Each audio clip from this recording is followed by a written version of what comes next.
La risa, por Henry Bergson. 6. Capítulo primero. De lo cómico en general.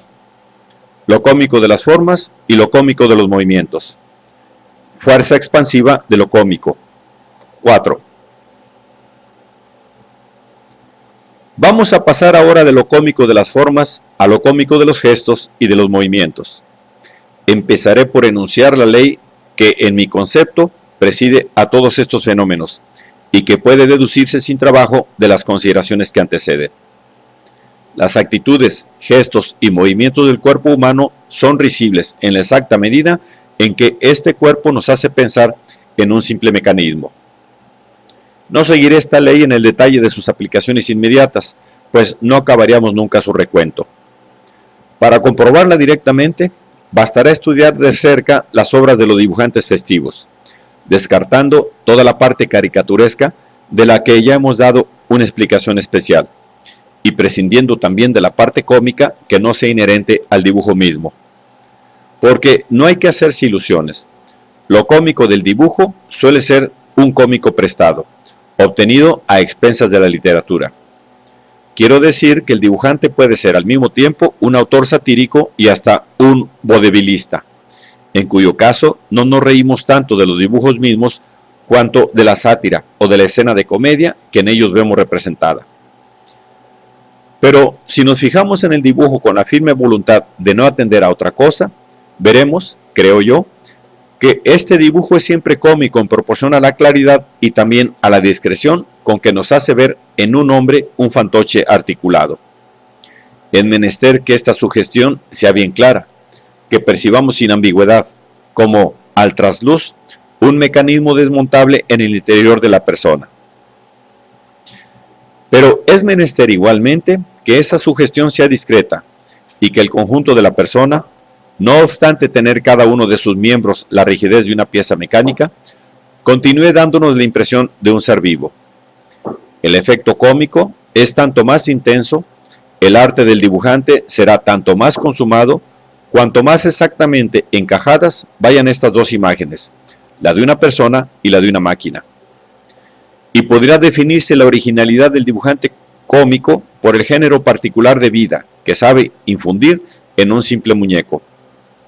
Pero dejando a un lado las aplicaciones inmediatas del principio, solo insistiré aquí en sus consecuencias más remotas.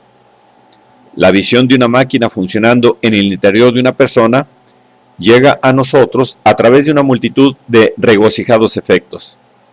Pero suele ser, con todo, una fugitiva visión que se pierde instantáneamente en la misma risa que provoca. Para fijarla, es menester un esfuerzo de reflexión y de análisis.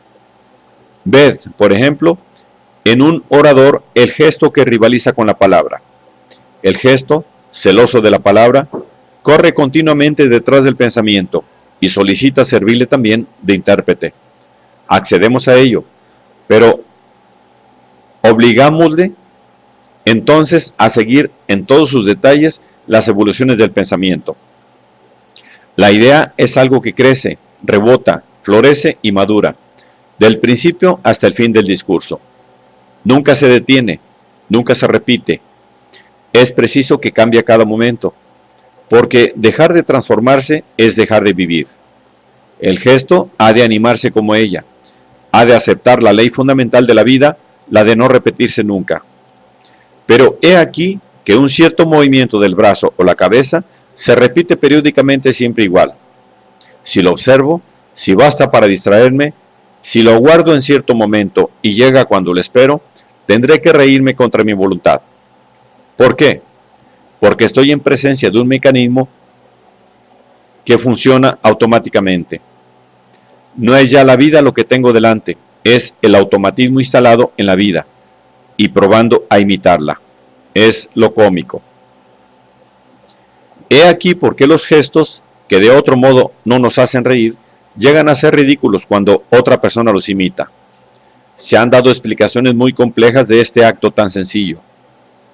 A poco que en ello meditásemos, veríais que de un momento a otro cambian nuestros estados de alma y que si nuestros gestos siguieran fielmente nuestros movimientos interiores, si viviesen como vivimos, no se repetirían jamás y desafiarían con ello a toda imitación. Pero empezamos a ser susceptibles de imitación allí donde dejamos de ser nosotros mismos. Quiero decir que no se pueden imitar nuestros gestos, sino en lo que tiene de mecánico y uniforme, y por lo tanto de extraño a nuestra personalidad viviente. Imitar a alguno es extraer la parte de automatismo que ha dejado introducirse en su persona. Es, pues, hasta por definición, hacerle cómico y no debe admirarnos que la imitación haga reír. Pero si la imitación de los gestos ya es ridícula de por sí, lo es más cuando, sin deformarlos, se ingenia en desviarles en el sentido de alguna operación mecánica. Por ejemplo, la de aserrar madera, golpear el yunque o tirar desaforadamente del cordón de una campanilla imaginaria. No es que la vulgaridad constituya la esencia de lo cómico, aunque a ella contribuya. Es más bien que el gesto sorprendido parece más francamente maquinal cuando se le puede relacionar con una operación simple, como si tuviese una finalidad mecánica. Sugerir esta interpretación mecánica debe ser uno de los procedimientos favoritos de la parodia. Acabo de deducirlo a priori, pero juzgo que los pícaros tenían la intuición de hacer esto hace ya mucho tiempo. Creo que de este modo podría resolverse el pequeño enigma propuesto por Pascal en un pasaje de sus pensamientos. Dos caras, ninguna de las cuales hace reír por sí sola, juntas mueven a risa por su parecido. Asimismo se podría decir, los gestos de un orador, que de por sí no son ridículos, inspiran risa por su repetición. Es que la vida no debería nunca repetirse en toda su plenitud circunstanciada. Donde quiera que hay repetición, donde quiera que hay semejanza completa, vislumbramos enseguida lo mecánico funcionando tras lo vivo. Analizad vuestras impresiones frente a dos caras demasiado parecidas. Seguro que pensáis que en dos copias sacadas de un mismo molde, en dos impresiones del mismo sello o en dos reproducciones del mismo cliché, en suma, en un procedimiento industrial. Tal desviación de la vida en el sentido de la mecánica es, en este caso, la verdadera causa de la risa. Y la risa será mayor si nos presentan en escena no dos personajes, como en el caso de Pascal, sino varios, el mayor número posible, todos idénticos entre sí, y que van, vienen, danzan, se mueven al unísono, tomando a un mismo tiempo las mismas actitudes, gesticulando de la misma manera. Entonces, ya pensamos de un modo claro y concreto en los fantoches. Nos parece que hilillos invisibles unen entre sí los brazos, las piernas y hasta los músculos de la cara de esas figuras. Y la inflexibilidad de esa correlación hace que hasta la blandura de las formas se solidifique también a nuestros ojos, y todo se endurezca hasta afectar la rigidez de un mecanismo.